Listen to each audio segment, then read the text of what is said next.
Hi, the topic that I will discuss to you today is measures of central tendency and dispersion. And these are the learning objectives for today's session that at the end you will be able to define the three measures of central tendency and then discuss and cite the differences of the three measures, demonstrate how to calculate manually the three measures, and then describe and calculate manually as well the measures of location and order statistics and the different measures of dispersions. And the reason why I will be I will be discussing to you uh, the measures, the measures of central tendency and dispersion and its manual calculation is that I really want you to understand these different measures, because from the different measures then you will be able to understand exactly the meaning of these measures. And I would like to probably give emphasis to you on the standard deviation, because a lot of people seem to find difficulty in understanding standard deviation. When people come to me for research consultation and then statistical analysis of their data, and then I show to them one of the findings that results that I show to them is standard deviation. A lot of people will ask me exactly what does standard deviation mean.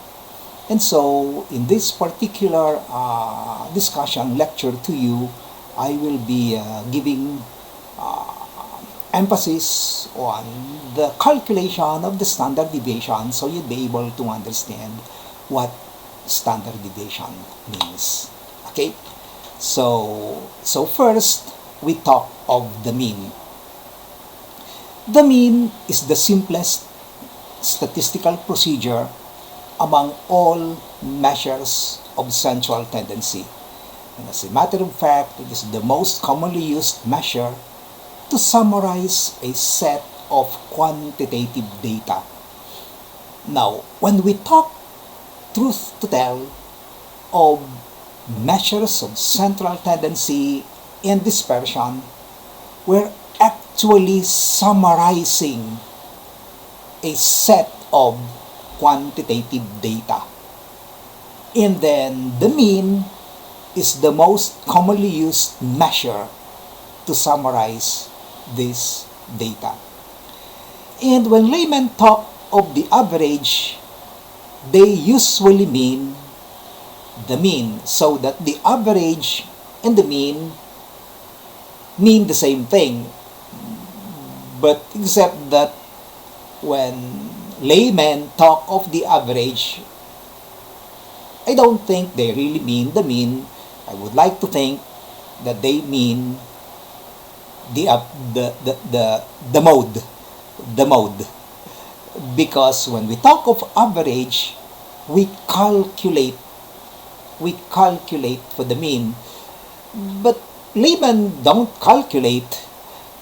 They just, if for example you ask a physician how many patients I should say, do you see in a day, and then the doctor will just look up the ceiling and then say about 50 in a day.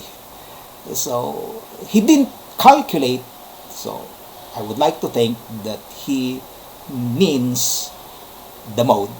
But let's first talk of the mean. So let's take, for example, these numbers 9, 12, 15, etc. to 12, and the mean is the sum of all these numbers divided by the total number of observations. The total number of observations is normally denoted by a small letter n. The formula for the mean is this one, where this symbol is a summation sign. It tells us, the expression tells us This sum of x tells us to add all the values in the observation in the data where x represents a value. That's a variable. It represents each value. And dividing the sum by the total number of observation, the sum of x, then we get the value of the mean. And so, when we add all the values that we have shown to you a while ago, we calculate the mean to be, the sum will be 135, and the n is 9, and the mean, where mu is the mean, is equal to 15. So the mean is equal to 15. Now, the mean may be likened to a fulcrum in a beam of numbers. So if we have a number, a set of number, the fulcrum or the mean represents the fulcrum if it were a beam, if the data were a beam of numbers. And the mean, as the fulcrum, balances the set of numbers. And because it balances the set of numbers, the mean, outliers or values that are either very high or very low tend to pull the mean towards them. So these outliers, these are very extremely high values or extremely low values, will tend to pull the mean towards these outliers, and therefore the mean is sensitive to outliers. Okay, let's go to the next measure of central tendency, the median. And that's the middlemost number in an array. So array is a set of numbers arranged either from highest to lowest or from lowest to highest.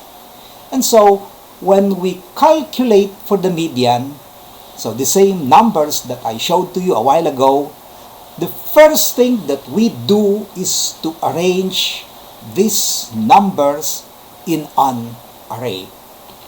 Okay, so I just arrange them from highest to lowest. Okay, and then in the table that I showed to you a while ago, n is equal to 9. That's an odd number. And the median is easy to pick. The middlemost number is 15.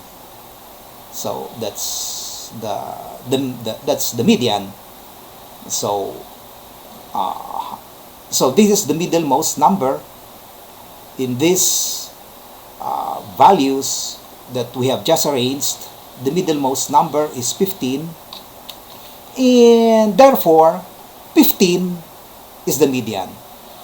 So in a case, however, when n is even, the median is calculated between two middle numbers. So if n is even, there will be two middle numbers, and the median is located halfway between the two middle numbers. So that if we add another number, say 5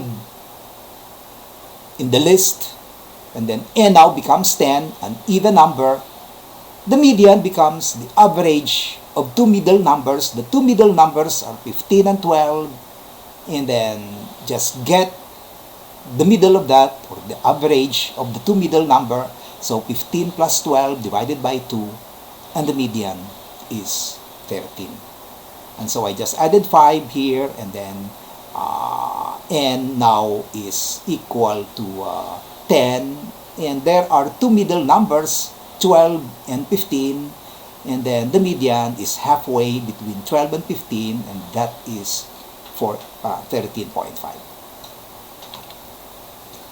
So formally now, we can define the median as if n cases, if a set of numbers are arranged, are listed in an array, the median is the number or value at position 1/2 of n plus 1.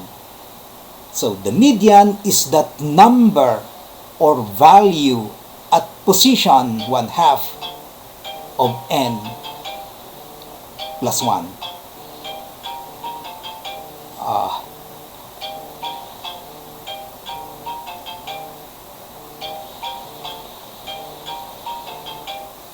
Sorry.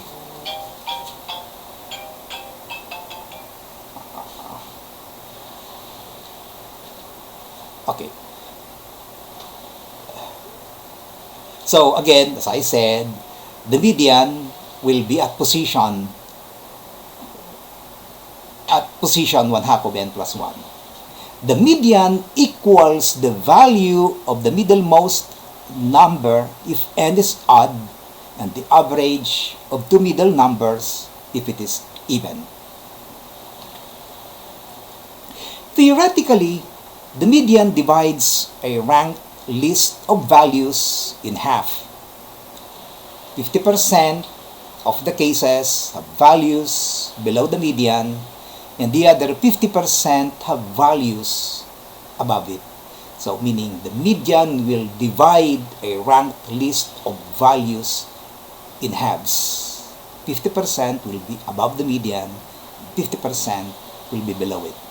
Unlike the mean, the median is resistant to extreme values or outliers. So that, meaning when there are extreme values, the median stays at the middle. It is not affected by outliers, and that is why the median is resistant to outliers. Now, quartiles, well, that's a family of the median. Actually, the median is also called a measure of location, and that is why I told you that the median is located at the middle. It is located at the middle because the median is also called a measure of location.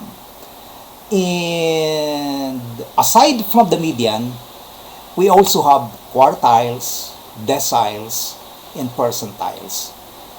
Another name for measure of location is measures of order statistics. And the reason for that is the number, we look at the order or the rank of that value in a set of numbers. Now, so while the median, we told you, divides a ranked list of values into halves, quartiles into quarters. And so the first quartile is that number theoretically greater than 25% of cases and lower than the remaining 75% of cases. Similarly, the third quartile is that number or value that is greater than 75% of cases and lower than the remaining 25%. The second quartile is also the median. So the second quartile is that value that is higher than 50% of cases and lower than 50% of cases. Now, percentiles or deciles divide a ranked list of values into tens, percentiles into hundreds. The 50th percentile, or the 5% of the 5th percentile will be that value where 5% of cases are below it and 95% above it. When we talk of the 5th percentile, that's the value that is lower than 95% of cases but higher than 5% of cases. So you will note that percentiles can define other order statistics. So that the 25th percentile is also called the first quartile, the 50th percentile is also called the second quartile or the median, and the 75th percentile is also called the third quartile. You see, quartiles, deciles, and percentiles like the medians are also called, as I said a while ago, measures of locations or order statistics.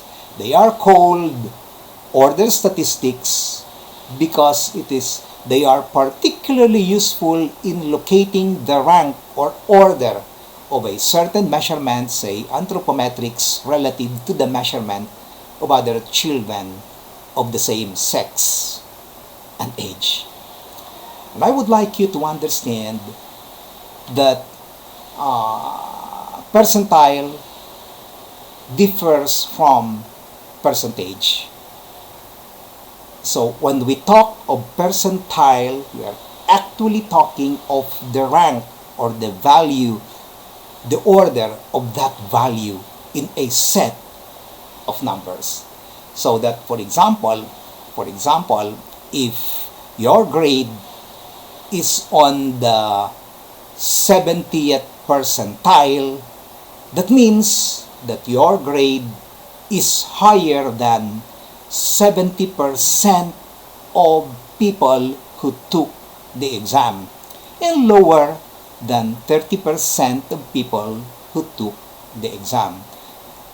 It does not necessarily mean that the 70th percentile is equal to 70%, because when we talk of percent, we're actually talking of the actual percentage of value that one was able to get in an examination, for example.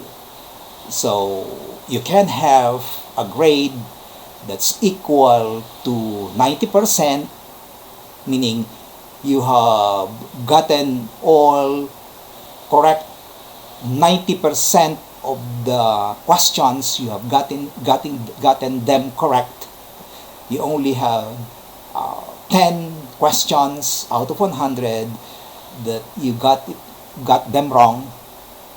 But though you have your grade is 90%, your grade can be located at the 5th percentile. That's possible, meaning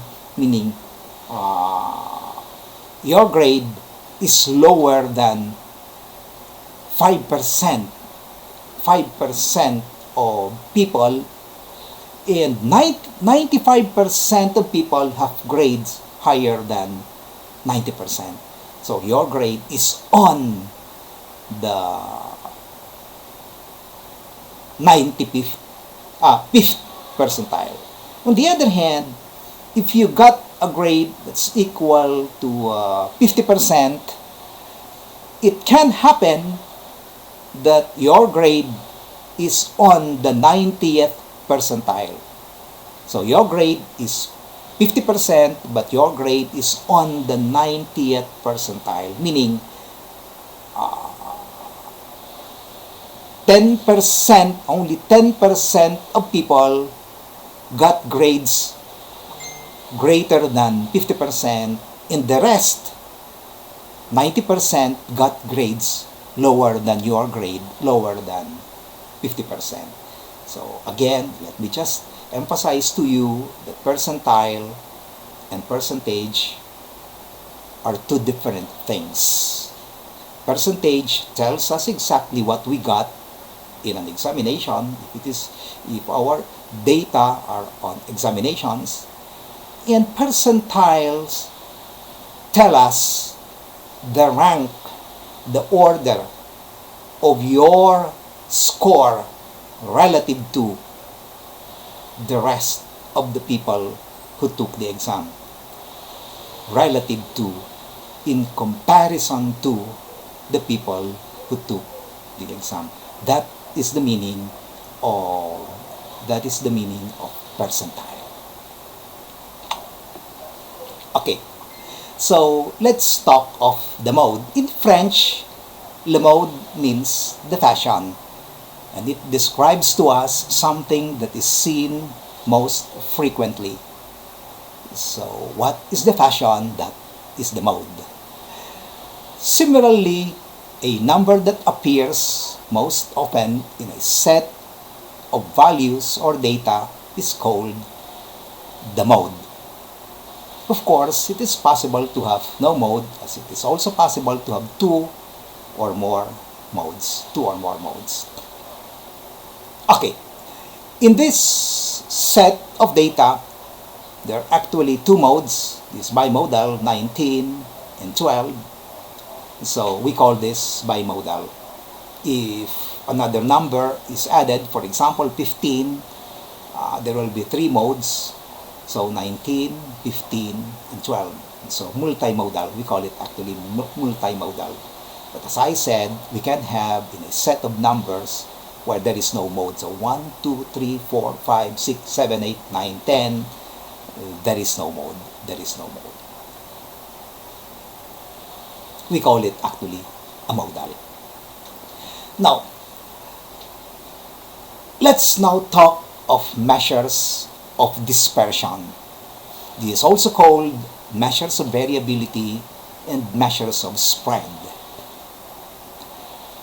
And I just would like to tell you that measures of central tendency are talking of the measures in the center, the summary of the numbers that are in the center. That's why we call them measures of central tendency. They tend to go to the middle, and that's why we call them measures of central tendency. Now, measures of central tendency alone are not sufficient summary of the data. And I would like to give you an example. Suppose that we have two sections in a class in biostatistics that have taken the same tests under the same conditions. We find the mean grades in both sections to be 50. So for example, in section A, the mean grade is 50. In section B, the mean grade is also 50. Does that mean that the performances of the two sections in the test are similar? Now, suppose in section A, all grades were found to be between 40 and 60, so 40, 42, up to 60. In section B, however, the grades range from 0 to 100, including the grades of 10, 20, etc., up to 90, up to 100. Now, do you still think that the performances of the two sections are comparable? So, clearly, the mean by itself does not provide to us a complete picture of a set of values, such as the case that I mentioned a while ago. While the mean tells us the location of the distribution's center, it says nothing about the dispersion, about the variation, the variability, the spread of the numbers in relation to the center. The mean does not describe to us other values. And that's the reason why we need to understand as well measures of dispersion. We actually have four measures of dispersion: the range, the variance, the standard deviation, and the coefficient of variation. So first, we talk of the range. If we arrange a set of values in an array, the distance from the smallest number to the largest number is called the range. In the set of numbers that I showed to you a while ago, the smallest number is 5 and the highest is 25, and therefore the range is 20. The difference between the highest and the lowest, 25 minus 5, the range is 20. Another way of reporting the range is identifying what the lowest and what the highest numbers are. So we say, for example, the range is 5 to 25. That's another way of reporting the range, not just the difference between the highest and the lowest. Now, if all we now talk of the standard deviation, because the range is a very simple simple measure of measures of dispersion. So we need to understand one of the most important concepts in statistics called the standard deviation, where a lot of people seem to have difficulty in understanding this concept. If all the values in a set of data were identical, then there would be no variability. 10, 10, 10, 10, 10, 10, 10, 10, 10. There is no variability. And variability exists only when two or more data in a set of values have different numbers. In a set of numbers, a set of data have different numbers or values. And the range that we discussed a while ago just looks into the extreme values, the lowest and the highest. It does not take into consideration other values in the set that contribute to its variability. Well, the range may be a good measure of dispersion if we are talking of normally distributed data. Later on, we'll be talking of normal distribution. But if there are outliers, then the range will no longer be a good measure of dispersion. And the standard deviation, as we said, takes into consideration other values in the set of data that contribute to its variability. And so as I said, one of the most important measures of dispersion or measures of variability is the standard deviation. It is actually the cornerstone in the understanding of many concepts of inferential statistics. And that is why there is really a need for us to understand what standard deviation is. It takes into consideration all values in a data set when it measures variability, and it may be defined, and I would like you to take note of this. Standard deviation may be defined conceptually, and I would like to highlight this word conceptually as the average deviation from the mean. The average deviation from the mean. So let's try to compute to you standard deviation, so you will better understand the meaning of the standard deviation. Because if we know how the standard deviation is calculated, then we will understand the meaning of the standard deviation. So the standard deviation is computed first by taking the deviations of each value from the mean, and that is denoted by x minus mu, where x, as we said, is a variable.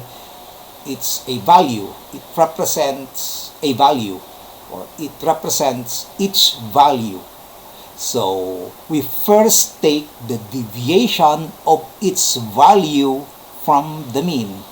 So again, the representation is x minus mu, where mu is the mean.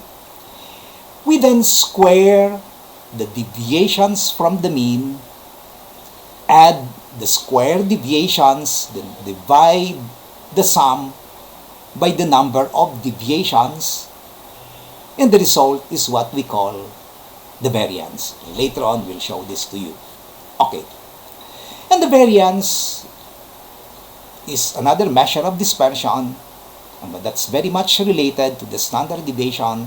It is now defined as the average squared deviation from the mean. Because we square the deviations from the mean, the unit of measurement of the variance is squared. Then to go back to the original unit, we get the square root of the variance, and the result becomes the standard deviation. So we'll talk of calculation. We'll go back to this concept. We'll just talk first of computation of the standard deviation, as I said, so you'll better understand what standard deviation is. So the process of computing for the standard deviation will help us further clarify its meaning. And the standard deviation, as we said, is first computed by taking the deviation of its value, and we denoted earlier by this, its value is denoted earlier by x from the mean, and this is now a value minus the mean is actually the deviation of one value to the mean. So suppose I have 10 patients, and these are my values, whose ages are 1, 2, 3, 4, 5, 6, 7, 8, 9, 10. In the mean, if I calculate for the mean is equal to 5.5. That is the mean. When we talk of deviations from the mean, and denoted by this symbol, x minus mu, I get the deviation of its value from the mean. So 1 minus 5.5, that's the mean, is equal to negative 4.5. 2 minus 5.5, that's the mean, is equal to 3.5, and so on and so forth down the line. So 10 minus 5.5 is 4.5. Okay. Now, you will note that deviations from the mean possess two important properties. So there are two important properties of deviations from the mean. What again is deviations from the mean? X minus mu. And this is called the deviations from the mean. And deviations from the mean, as I said, possess two important properties. The first property is the zero-sum property, and that means that the sum of the deviations from the mean equals 0. And the second property is the least squared property. That means that the sum of the squared deviations from the mean is lowest or least among sums of square deviations from any other values except the mean. So later on, we'll show to you that this, we call this actually the least square property, will show to you that the sum of the square deviations from the mean is lowest compared to some other sums of square deviations from any other values. Okay, so we'll first talk of the first property. When we add these deviations from the mean, so we told you that these are deviations from the mean. When we add this value, the sum will be equal to 0. We call it the zero-sum property. And the reason for that is negative values cancel out positive values, so that the sum will be equal to 0. Another reason is that the deviations from the mean, as I said a while ago, will yield positive and negative values, and they cancel out. Now, somehow, these deviations from the mean will have to be summarized as the average, because we told you that the standard deviation conceptually is defined as the average deviation from the mean. And to get the average of the deviations from the mean, we add the deviations from the mean, except that we add divided by the total number of observations, except that because the mean represents the fulcrum in the beam, adding all deviations will equal to 0. As we said, that's property number 1. And therefore, we cannot get the average deviation from the mean, because the sum of the deviations from the mean is equal to 0. Now, to get away from this zero-sum property, we square the deviations from the mean. So each deviation from the mean, we square them. Then after squaring the deviations from the mean, we add all the square deviations and then divide the number of square deviations to get the average. Okay, so so this one, as we said, this is the deviations from the mean, x minus mu, and then I square the deviations from the mean, because when you add the deviations from the mean, the sum will be equal to 0. Now, so what we do is to square the deviations from the mean, and when you square negative values, they become positive. We square positive values, they remain positive. And so we can now add, and this is actually the sum of the square deviations from the mean and the average. We divide this by 10. 82.5 divided by 10, that's the average. 8.25, that's the average. Now, just to talk a little bit of the least squared property, I have here some calculations which you can, if you want to calculate yourself, to confirm my calculation. The sum of the square deviations from the mean, that's 5.5, is 82.5 that I showed to you a while ago. Now, if you get the sum of the square deviations from 4, this is not the mean because the mean is 5.5. If we get the deviations from 4, not from the mean, and then we square the deviations from 4, we add all the square deviations from 4, the sum will be equal to 105. If it is a squared deviations from 5, when we add all the square deviations from 5, the sum will be equal to 85. And if we get the sum of the square deviations from 6, the sum will also be 85, since 5 and 6 are just 0.5 away from 5.5. So both 5 and 6 are 0.5 away from 0.5. So that is why they have equal sum of the square deviations. Then if we get the sum of the square deviations from 10, the sum will be very high, 285. And we can add all other deviations from values other than the mean, other than 5.5, and you will note that of all this sum of square deviation, the least or the lowest is sum of the square deviation from the mean. That is the meaning of the least squared property of deviations from the mean. I hope you understand the meaning of least squared property. Now, so again, just to show to you, the sum of the squared deviations from the mean is least or lowest is 82.5.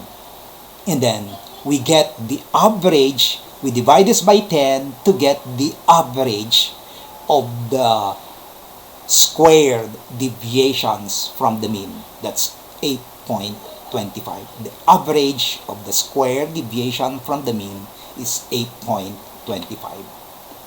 Actually, the average, the result, when we get the average of the squared deviations from the mean, we actually call it the variance.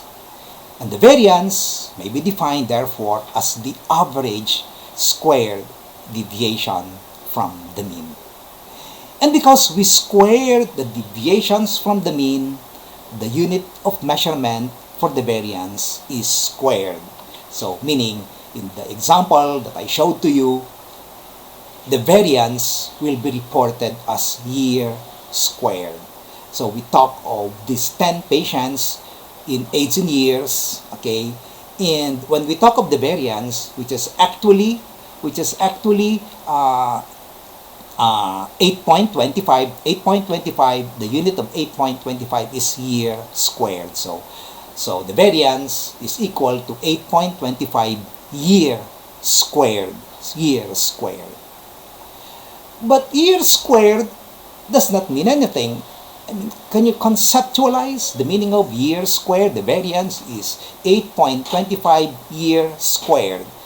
It doesn't mean anything. So we need to bring back the unit, which is year squared, to its original unit. And the original unit is just years. So to go back, to bring back to the original unit, we get the square root of the variance. And the square root of the variance is called the standard deviation. And the unit now becomes, in our example, years. So the standard deviation actually is the square root of the variance. And this is the formula for the variance. Sorry if you can read it. So this is actually sum of x minus mu squared. You need to square it, divided by n. This is actually the average. So this is the variance. This is the symbol of the variance, sigma squared. There is a square there. It doesn't seem to be clear in the screen, but there is a square there. And the formula for the standard deviation is just the square root of this variance. And so you will understand why I told you that the standard deviation is defined conceptually as the average deviation from the mean. Because really, the standard deviation is not the average deviation from the mean, because we cannot get actually the average deviation from the mean, because when we add the deviations from the mean, the sum will be equal to 0. That is the zero sum property number 1. And so we had to square the deviations from the mean, and then get the average square deviations from the mean, that's the variance, and then get the square root of the variance, and that is your standard deviation. But the standard deviation is conceptually, just the concept is conceptually defined as the average deviation from the mean. So we want to look at the standard deviation conceptually as the average deviation from the mean. Okay. Now, let's go to the last measure of dispersion, the coefficient of variation. That's a single statistic that combines both the mean and the standard deviation. And it provides to us the standard deviation relative to the mean. And it is particularly useful when comparing variables of different units or categories. So, we know, for example, that if we have two sets of data, same unit of measurement, same category, and if one has a higher standard deviation, that means there is much variability. For example, in the example that I gave to you a while ago about the grades in biostatistics for two sections, so one section, the range in section A is from 40 to 60, the mean is 50. And then in the other section, in section B, the range is from 0 to 100. And if we calculate for the standard deviation in the two sections, you will note that section B has much higher variability, and therefore the standard deviation will be much higher than section A, where the variability is much lower, because the range is from 40 to 60. So to be able to compare the variability of two sets of values, we need to look at the standard deviation. Except that if we have different units of measurement, if we have different categories, it's difficult for us to know which is more variable by just looking at the standard deviation. We need to calculate for the coefficient of variation, because it tells us the variability when we have different units of a set of values, when we have different units or different categories. So as an example, so we want to compare the variability in the weight in grams and weight weight in grams and height in centimeters. So you will note that we have two different units, one in weight in kilograms and another one in centimeters, height in centimeters. We want to look into which is more variable. Is it weight or is it height? We look at the mean weight here is 5.0, and the standard deviation, actually the standard deviation has a plus or minus sign, because I failed to mention to you that when you get the square root of a value, the sign will be plus or minus. Because if we square, for example, -5, we have 25.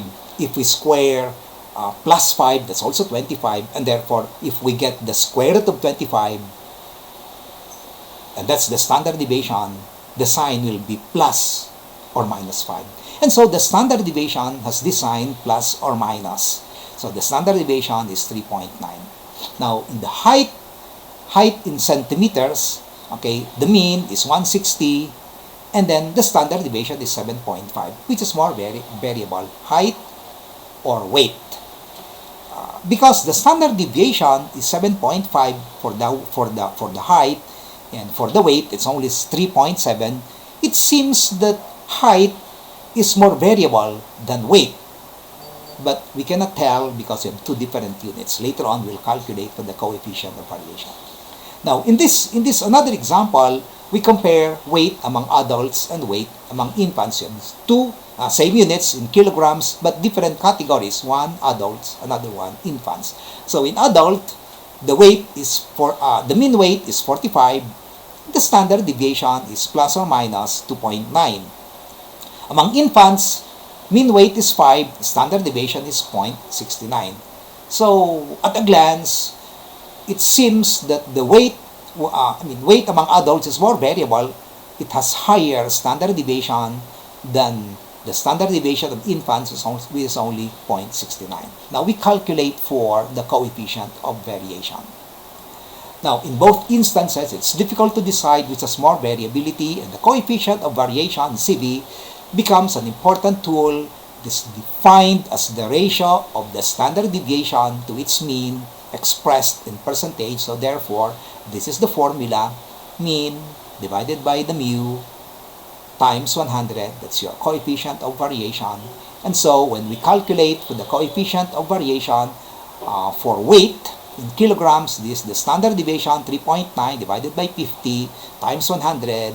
The coefficient of variation is 7.8, but for height in centimeters, this is the standard deviation, 7.5 divided by the mean times 100, and 4.7. Now we know that the weight, though it has a lower standard deviation, has much higher coefficient of variation, and therefore the weight in kilograms is more variable than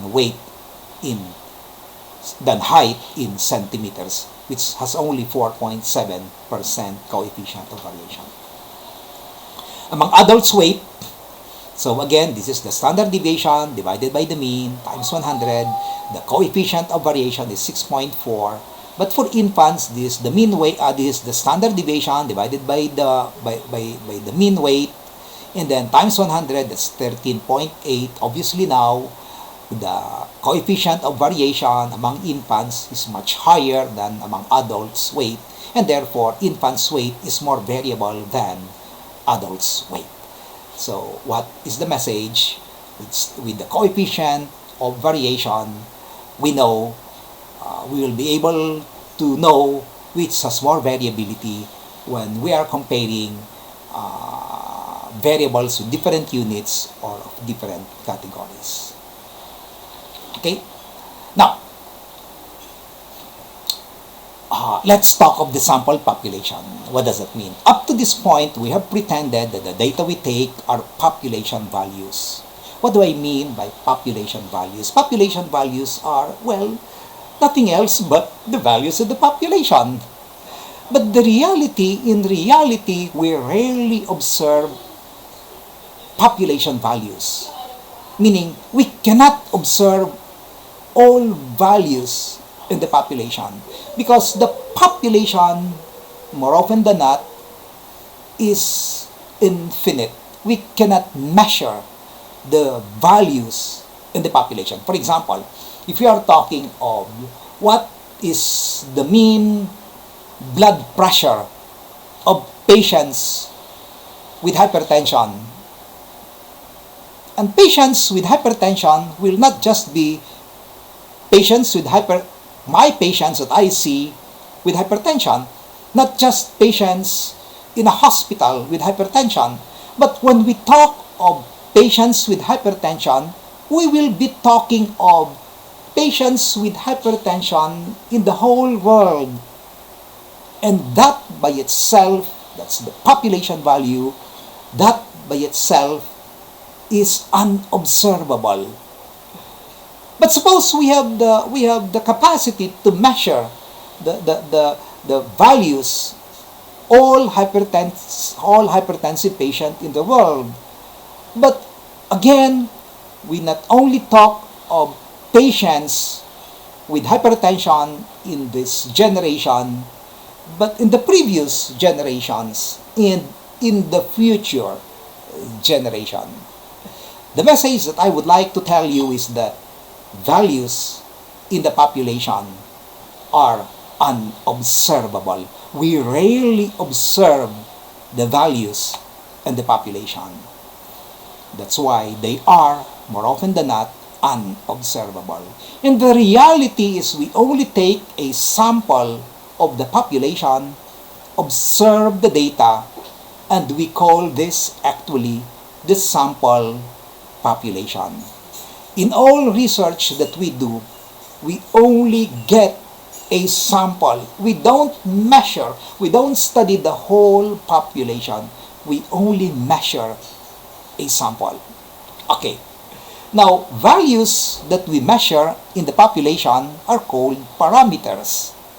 So, in statistics, when we talk of parameters, we are talking actually of the values if we can measure the population. So, the values in the population are called parameters.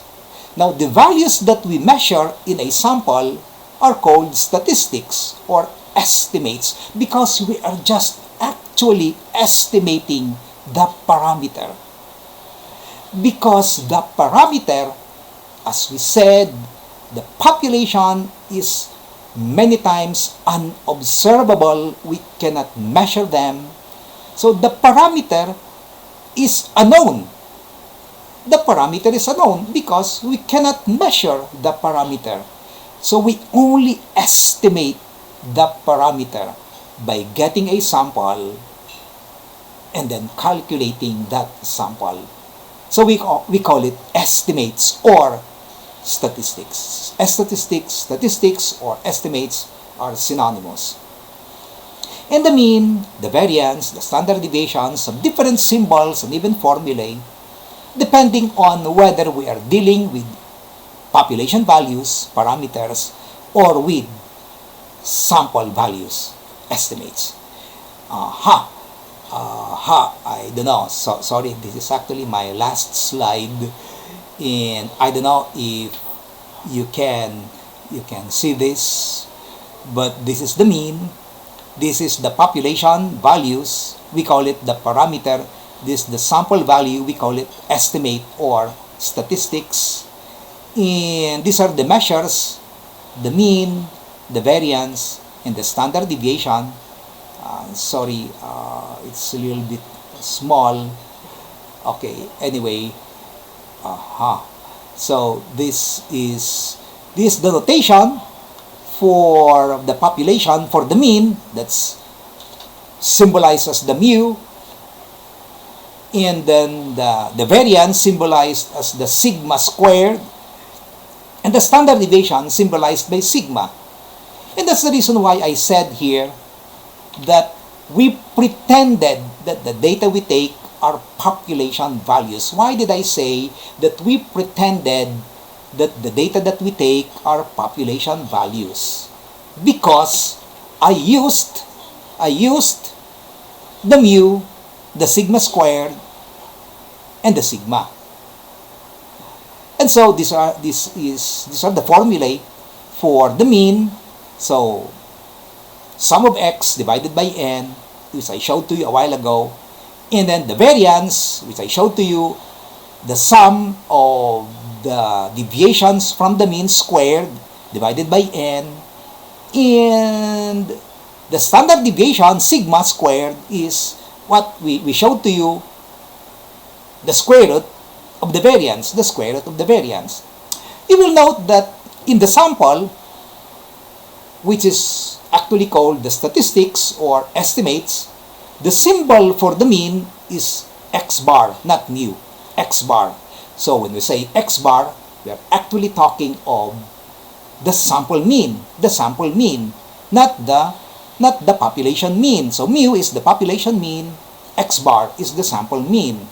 And the formula is the same, sum of x divided by n. The formula is the same. But look at this, the variance. The variance is denoted by s squared, s squared, I should say, s squared. This is your variance. And look at the formula. I don't know if you can see it in your screen. Okay, the formula is, again, the numerator is sum of x minus x bar. Not mu anymore, but x bar, sum of x minus x bar squared. So you square the deviations from this, actually x minus x bar, that's actually deviation from the sample mean, and that is squared. You will square it and then you add it, and then look at the denominator. The denominator is n less 1. So the denominator in the population variance is just n divided by n, because you're talking of the average squared deviations from the mean. But look at the denominator in the sample or in the estimate or statistics, n minus 1. Why is that so? Why do we deduct 1 from n, from the sample size, The reason for that has something to do with the least squared property. If you understood the least squared property that I showed to you a while ago, this will actually give us an idea why we need, in the denominator, we deduct 1 from n. When we deduct 1 from n, the denominator becomes lower, and with a lower denominator, the standard deviation becomes a little bit higher. So compared to a denominator without less 1, okay, the standard deviation will be a little bit higher if you deduct 1 from n. Now, I told you the reason for that has something to do with the least squared property. If you can recall the meaning of the least squared property, the sum of the square deviations from the mean is lowest compared to all sum of the square deviations from values other than the mean. Now, if you only get a population value, if you only get a sample value, okay, so we have the population, talk for example of the mean systolic blood pressure of all hypertensive patients. Mean. Now, suppose just by granting that we can examine all patients with hypertension, the population values. Suppose we just grant that we can examine all population values, all hypertensive patients, mean systolic pressure. For example, mean systolic pressure for all hypertensive patients will be, just say, 150. Now, that's the mean, 150. Now, if I only get a sample, say, 300 people with hypertension, if I only get 300 people with hypertension, get the mean systolic blood pressure of these 300 people, the mean won't be equal to 100. The mean won't be equal to 150. it won't be equal to 150. But it will be close to 150, but not exactly equal to 150. It could be 148, 152, 154, 46, anywhere. But but but not exactly 150. And therefore, if you get the deviations from the mean, the sample mean, which is not actually the mean, the population mean, the value will be much higher than if it were a deviation from the true population mean, which is 150. So if we get deviations from 148 or deviations from 154, okay, so these values will be much higher, these deviations will be much higher compared to the value that we get if it is a sum of the square deviation from the mean. And therefore, if it has higher value, then we divide it by 300, we get the average. Well, it will be, because it has higher, because the sum will be much higher, okay, than the squared deviations from the mean, from the true mean. Okay, so the estimate of the standard deviation or the variance will be much higher than if it were from the standard, from the population mean. So it will be an overestimation. So I need to deduct 1 from n. If I deduct 1 from n, okay, so the denominator will be much lower, and it will now tend to be more or less the same with the standard, with the population standard deviation. Now, if you don't understand that, that is just nice to know. You don't have to understand it. Actually, just have to know that in the sample standard deviation, we need to deduct 1 from n. So there is a n minus 1 in the denominator. Actually, if you look at Excel, okay, with Excel, okay, the formula for the standard deviation, for sample standard deviation, is stdeb.s, and the formula for the standard deviation for the population standard deviation is stdeb.p. They have different formula. And just understand, I want you to understand that there should be n less 1 for the sample standard deviation. Yeah, I think that's the end, and hopefully you are able to understand these different concepts, especially the standard deviation. Thank you.